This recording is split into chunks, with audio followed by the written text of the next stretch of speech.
How's it going, everybody? Gonna do a little update on the car. Spring now. First day of the track for me, it will be tomorrow. It's been rained out pretty much every day this year. There's only been one opening and the car wasn't ready. Last time I did a video with the update on this car, it was still under construction. Just getting everything back together. I had got it running, but I had a few problems we had to work through. Since then, just been doing a lot of tuning and some updating. Turbo manifold we had bought for this thing ended up being a piece of junk. I had to re-weld it like 4 times. It's just a eBay mini ram, a couple $100, and I had bought it just to see if I was interested in get back into racing. Didn't want to invest a lot of money. Knew I'd update it, and I definitely did. Had to say thank you to Humble Performance. They've been great to work with, and they've got me some updates on this car. Got me a new PLM, and also upgraded to the Tile 44mm wastegate. More of the story is don't buy cheap stuff if you're wanting to be serious. If you want to drive these cars, especially on the street, and last, just save your money, buy good stuff. And I'm not going to say enough good things about Humble Performance. I live between 10 and 12 hours away from them. I can't get there.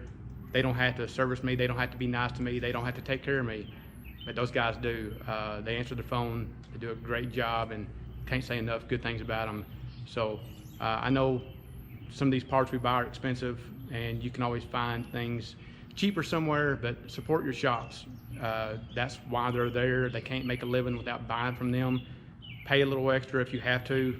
Support your guys, because those guys know what they're doing, and they're willing to help us back in return, which is what they've done for me. And like I say, I just want to say thank you to them. And Kenny's been my guy to work with, especially also Alex. And like I say, I can't say enough good things about them. They're 10 hours away and treat me like they're my next door neighbor. But either way, on to the update. Like I say, tomorrow's my race day. Just gonna see what this thing does. Still on my own tune, but it is running pretty good. Give you a little update on the car here. We've went to the, of course, top exhaust, and as you see here, the hood exit. I'm going to be dressing that up, and I still got to build a nice decorative design around the top of the hood. But swapped it over to a top mount setup. As you see, the new Tile 44mm wastegate, stainless exhaust. Still going to do a little trimming on the exhaust and cut my 45s. Rerouted some lines. But I've got the car pretty much ready to go. As you see, my Humble Performance. Got to support my guys. They've done well for me. And Skunk too as well. Those guys have been good to me as well. So I can't say anything bad about them. I'm running most of their parts on this car. My goal has always been to have this car a street car and make a first pass 10 seconds. You can't make any mistakes shifting. It's got to be a clean pass. Any little mistake, shoots that out the window. So I'm an experienced driver. So hopefully first time down the track, I hit on my gears and I get my 10-second pass first try. I have no doubt the car is a 10-second car at this time. It's way faster than it was before. The car ran mid-11s, around 120 before, and it's not even close. So I do expect the car to run somewhere in the mid to high 10s. 125 to 134, anywhere in those range. I think I've got the perfect power right now to not have traction problems, but yet keep the power on the ground. That's why some of these all-motor cars are so fast. They keep consistent power on the ground. They're not spinning all the way down the track. And right now I think I'm going to be right around that 450 to 500 horsepower mark. Like I said, the car dynoed at 404 at 10 pounds of boost, or in between 10 and 11, and right now we're just under 15 pounds of boost. And I've got the car dialed in a little bit more since then, so I'm guessing the car is pushing around 450 to 500. Anyway, I will get this video continued on at the track, and I'll put the results at the end.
was breaking up, but not near as bad, so I guess we'll find out what happened.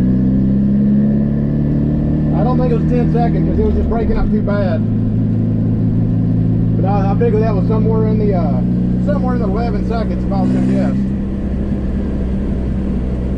At least I can look at the data log. It was definitely a lot better than it was the first time around, where it was just absolutely breaking up all the way down.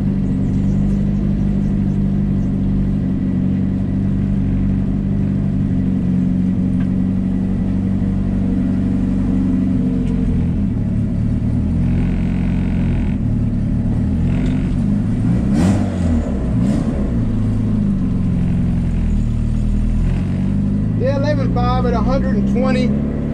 So I still can't, it's still just not going. It's breaking up too much. I'm having to shift at 7,000 RPMs instead of 9,000. Just got a little work I'm meant to do.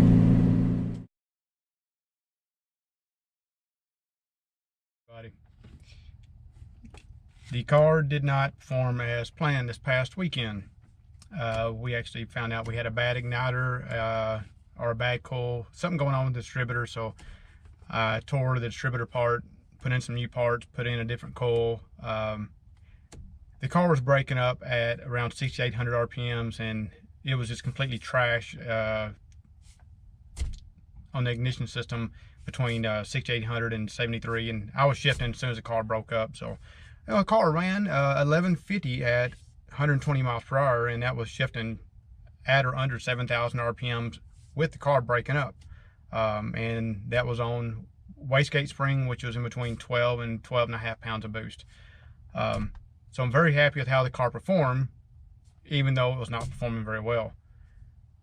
So brings us to now. Tonight is the next time out. Didn't post this video until we actually had a chance to run the car good. Didn't get my 10-second pass right off, you know, of course, because of mechanical failure. It wasn't going to happen. Car is running good now. Car shifts and runs up to red line just under 9,500 RPMs. Car is being turned up, so we are running up to about 16 to 16.1 pounds of boost. Car is running good. So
stop.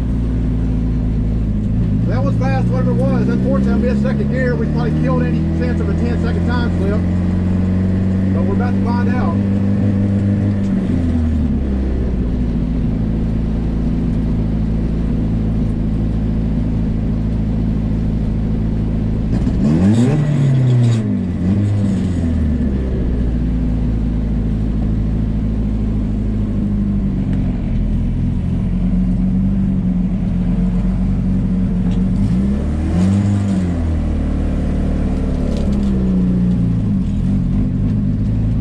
Expected. I missed second gear, which cut off my 10-second time slip, and it hurt my speed a little bit, but I went through it 132 miles per hour. I can't complain about that. That's more what I wanted to see. Alright, that last run, I couldn't get it in second gear. It's the first time I've tried to get this car going to take this car to 9,000 plus RPM, so it was a little more difficult to get in second. So I learned my lesson. Hopefully I can hit the gears clean this time.